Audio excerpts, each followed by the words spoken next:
이 새벽에 하나님께서 저와 여러분에게 주시는 말씀은 구약성경 열왕기하 10장 30절 31절 말씀입니다.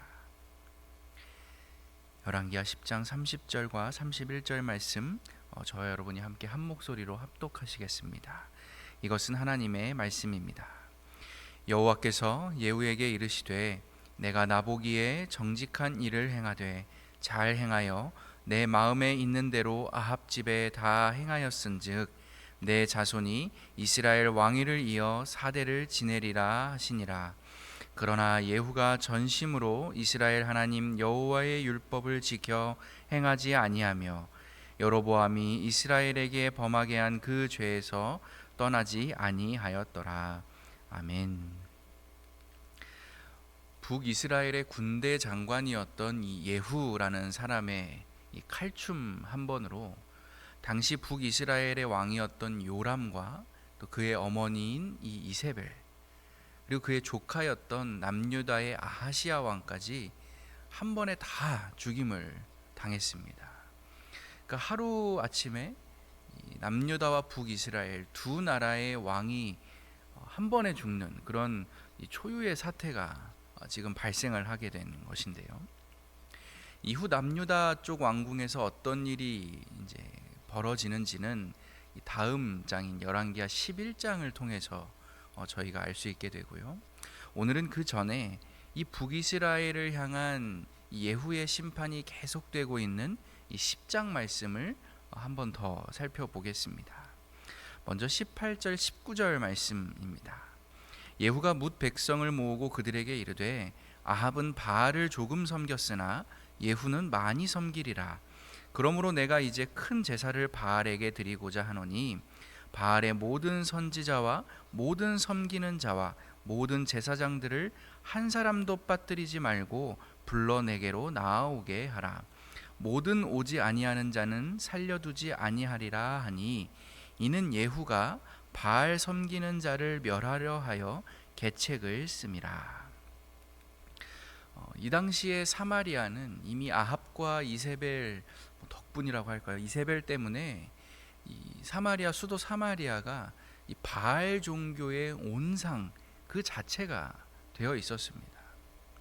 그랬기 때문에 지금 예후가 수행하고 있는 이 모든 심판이 잘 마무리 완성되기 위해서는 단순히 아합 가문의 사람들 왕 몇 명 이렇게 죽인다고 해결되는 것이 아니라 필연적으로 이 우상 바알에 대한 직접적인 타격이 가해져야만 이 모든 일이 잘 마무리됐다라고 얘기를 할 수 있는 것일 텐데요. 문제는 그 숫자가 너무 많았다는 사실입니다. 그냥 눈에 보이는 저기 앉아있는 왕 한 명 죽이는 건 차라리 쉽지만 전국 각지에 흩어져 있는 그 수많은 우상 숭배자들, 바알 추종자들을 일일이 찾아낸다는 것은 이 불가능한 일이었기 때문이죠. 그래서 지금 이 예후가 어떤 꾀를 낸 것입니까?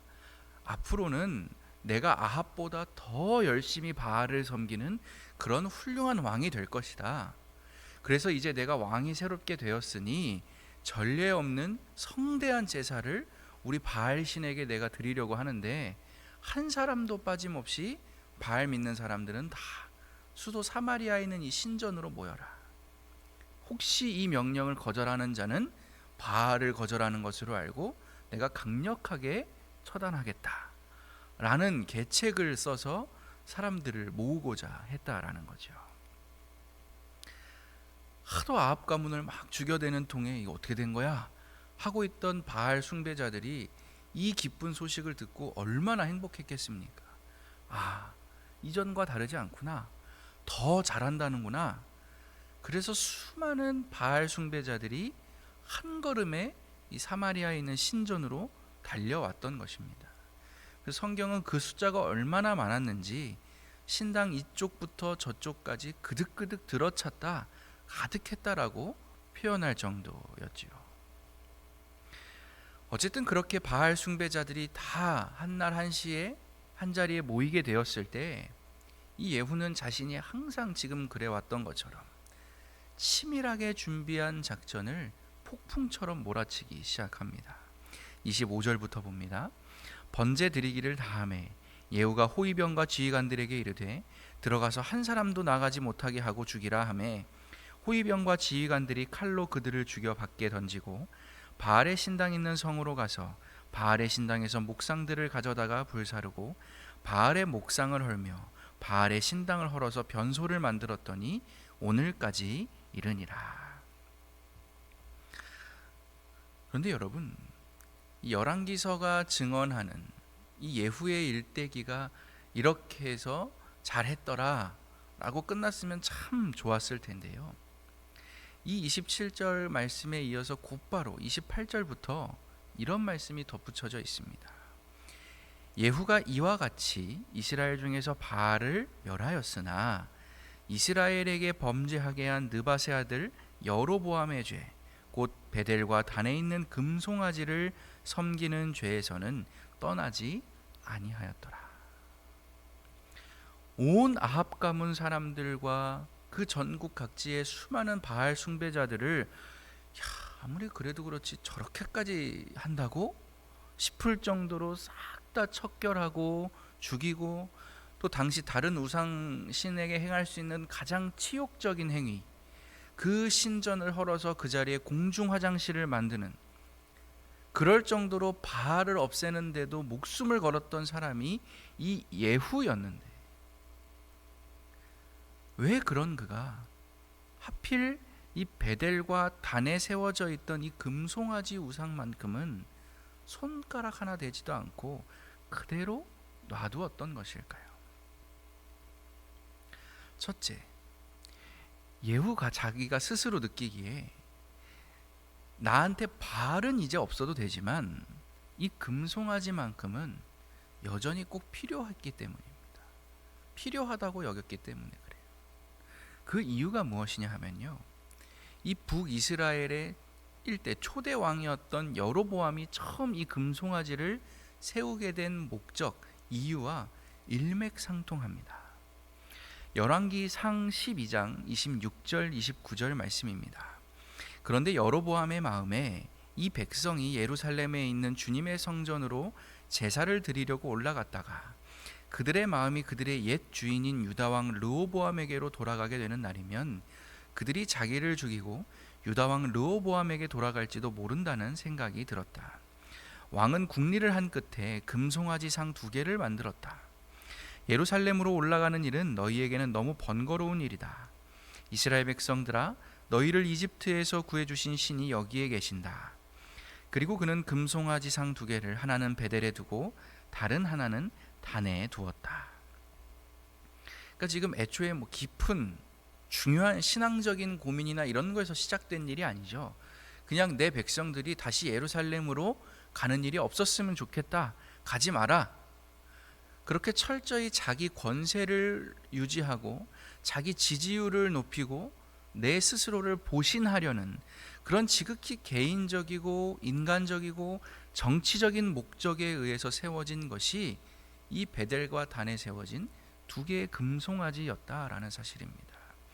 그랬기 때문에 지금 첫 그 북이스라엘의 여로보암 때부터 이 요람 왕에 이르기까지 그 9명의 북이스라엘의 왕들이 흘러가는 동안 그 누구도 이 2개의 금송아지를 건드릴 생각조차 하지 않았던 것이죠. 이거는 지금 나를 도와주는 거잖아요. 내 왕인 나에게 꼭 필요한, 나를 위해주고 나를 도와주는, 꼭 있어야만 하는 소중한 정치의 수단이 되었기 때문입니다. 하지만 예후가 이 금송아지를 없애지 않은, 혹은 없애지 못한 또 다른 중요한 이유가 있는데요, 이 금송아지가 세워져 있는 것이 예후에게 있어서 전혀 이상하거나 이질적이거나 잘못된 일로 여겨지지 않았기 때문입니다. 필요했기도 했지만 그게 잘못된 일이라고 생각되지 않았기 때문이라는 것이죠. 만약 그가 지금까지 그 열심히 그렇게 깨부셨던 그 바알처럼 이거는 틀린 거야, 이거는 있으면 안 돼, 이건 하나님께서 싫어하시는 일이야, 이건 추악하고 더러워서 화장실로 써도 모자라 라는 판단이 섰다라고 한다면 절대 금송아지를 그냥 놔두지 않았을 겁니다. 이게 설령 나한테 꼭 필요한 것이라 할지라도 말이죠. 왜냐하면 예후에게는 앞선 8명의 왕과는 달리 9명의 왕과는 달리 내가 지금 혁명 중이다, 개혁 중이다, 하나님의 뜻을 받들었다라는 명분이 있었기 때문입니다. 그랬기 때문에 이거는 틀렸다라는 생각을 했다면 없앴을 거라는 것이죠. 그런데 실제로는 어땠습니까? 예후도 앞선 왕들과 똑같이 이 금송아지를 그대로 놔뒀습니다.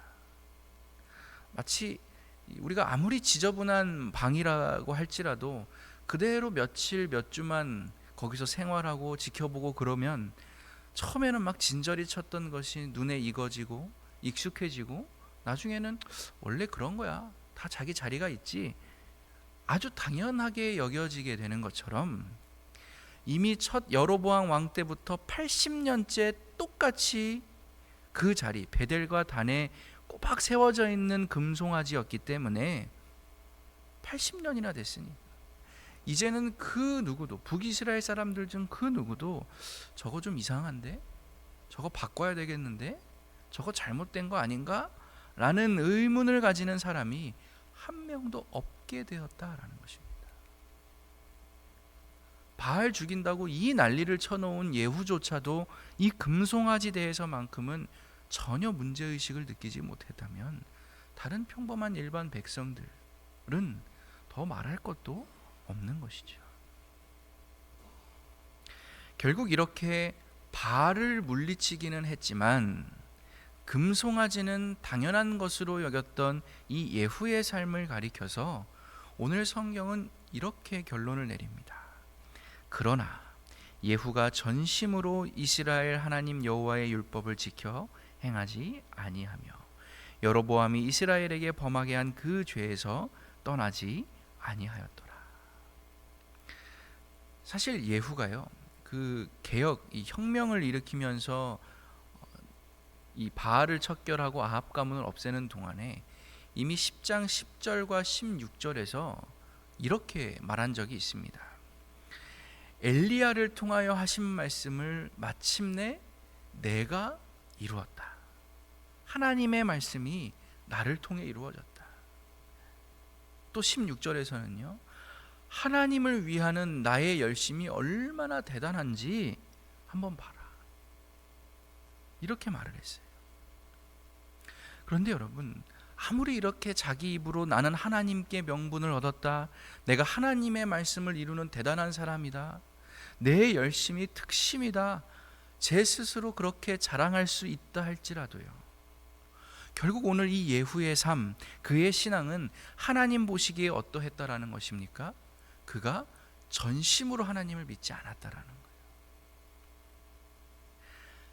자기 조국 북이스라엘과 자기 삶 가운데 28년을 왕으로 다스리는 동안 끝까지 금송아지들을 없애지 않고 남겨두었기 때문에 그것 하나로 오늘 이 예후는 이러나 저러나 한 마음, 전심으로서가 아니라 하나님께 두 마음, 세 마음, 네 마음을 품은 자가 될 수밖에 없었다라는 말씀인 것입니다.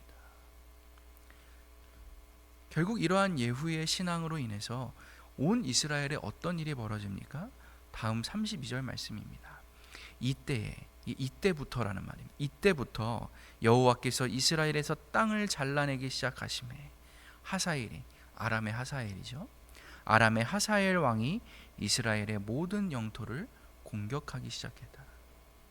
하나님께서 이스라엘의 땅을 잘라내기 시작하셨다. 사랑하는 교우 여러분, 하나님의 말씀보다 내 필요가 먼저 앞서게 될 때 우리는 두 주인을 섬기는 사람들입니다. 하나님 외에 세상에 다른 무언가가 나를 오늘도 움직이게 만드는 동기가 되고 동력이 될 때 우리는 절대 내 삶에 존재하는 금송아지들을 없앨 수 없습니다. 왜요? 그게 나를 살게 하고 있기 때문이죠. 하나님께서 싫어하시는 것, 가증히 여기시는 것을 우리가 더 이상 그게 왜? 공감하지 못하게 되면 우리는 여로보암의 길을 따라갈 수밖에 없는 것이고요. 그래도 소시적에 나 바알 좀 없애본 사람이야, 내가 그렇게나 헌신했던 사람이야 라고 말할 수 있다라고 해서, 그러니 하나님을 향한 내 열심이 얼마나 대단했는지 한번 봐라 라며 고개를 빳빳이 세우는 교만한 인생이라고 한다면, 우리는 절대로 내 눈에 있는 그 큰 들보, 내 삶에 있는 그 큰 금송아지들을 절대로 발견하지 못하게 될 거라는 사실입니다. 여러분, 우리가 하루하루를 매일 이 자리에서 시작하는 이유가 무엇이겠습니까? 하나님을 나의 전심으로 믿기 위해서인 것이죠. 하나님 말씀 따라 살고 싶습니다 라는 그 갈급함과, 하나님이 도우시지 않으면 안 됩니다 라는 그 간절함이 오늘 이 새벽 저와 여러분을 이 자리로 인도해낸 것입니다. 그러니 여러분, 오늘 꼭 이렇게 기도하고 돌아가시기를 원합니다. 하나님, 나의 필요에 따라 돈의 논리, 세상의 소리, 만몬의 법칙에 사로잡혀서 시시때때로 이리저리 휘둘리며 사는 그런 비루하고 나약한 삶이 아니라, 언제나 태산같이 변함없으신 그 아버지 하나님의 말씀대로 뜻대로만 사는 삶, 하나님 말씀과 가장 가까운 삶을 제가 살 수 있게 도와주십시오. 그래서 마치 갓난아기가 그러하듯이 하나님께서 웃으시면 저도 함께 웃을 수 있고, 하나님께서 그건 아니야 라고 말씀하시면 저 역시도 고집 피우지 않고 바로 포기하고 내려놓을 수 있는 그런 순수하고도 신실한 믿음을 부족한 저에게 꼭 허락해 주십시오. 오늘 이렇게 기도하고 돌아가시기 바랍니다. 함께 기도하겠습니다. 자비하신 하나님, 오늘도 우리에게 말씀하여 주시니 참 감사합니다. 바알은 멸하였으나 자신의 영광에 도취되어 끝내 실패의 길을 걸어가고만 한 인생을 우리가 돌아보았습니다. 항상 겸손케 하시고 주님이 주시는 너른 마음 가지고 이 땅에서 사는 동안 늘 하나님 말씀 따라 정도를 걸어가는 겸손한 저희 모두가 되게 하여 주시옵소서. 오늘도 주님께 우리의 시간과 공간을 의탁해 올립니다. 우리와 함께하여 주옵소서. 예수님의 이름으로 기도드립니다. 아멘.